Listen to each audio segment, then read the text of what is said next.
as we think of ourselves as investors, where I say get started, here's what I want you to think about. Think big and start small. Like if you're just getting started, don't beat yourself up. Don't go, oh my gosh, everyone else is so far ahead of me. So what? Some of the people that start later are going to end up with way more than people that are far ahead of you. It doesn't really matter where you are right now. You just have to get started. And here's what I'll tell you too.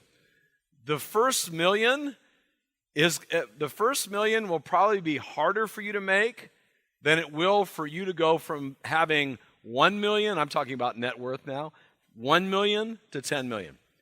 I found that going from 1 to 10 is easier than getting that first million. But you got to get started, because getting started, you get that momentum. You start learning things. You start networking. You start seeing things differently. So getting to that first million in net worth is going to be a little bit more challenging, but it's totally worth it. Start small. And then once you get there, things will really start to accelerate.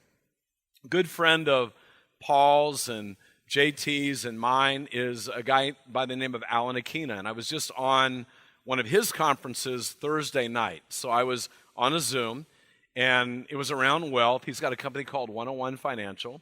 And he asked me to talk about wealth, and I talked about it, some of the things we're talking about today, a little bit more on mindset. And then he told a story, and I'd forgotten it, but he told a story. He said, when I was first starting out and I had my company, I started making a little bit of money, and I'd never invested in stocks before, because he came from a background that was financially like me, right? His parents didn't have any money. And he said, Tom, he told the rest of the group, he said, I asked Tom, what should I do? And I said, Alan, it doesn't matter if you have, how much money you have, but get started. And at the time, I think now there's Robinhood. I've never invested with Robinhood.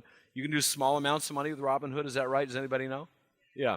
So back then he said, what can I do? And there's a company called ShareBuilder, which now I think is owned by Wells Fargo. And it was kind of like Robinhood. You could put, $25, $50, and you could do dollar cost averaging just every month. And he started doing it for his kids.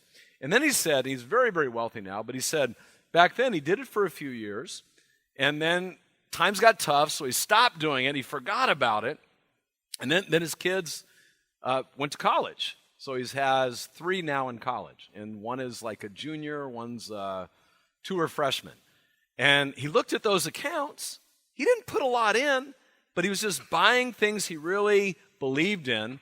And each kid has, $50,000, I think he said, from just putting small amounts and stopping after just a couple years.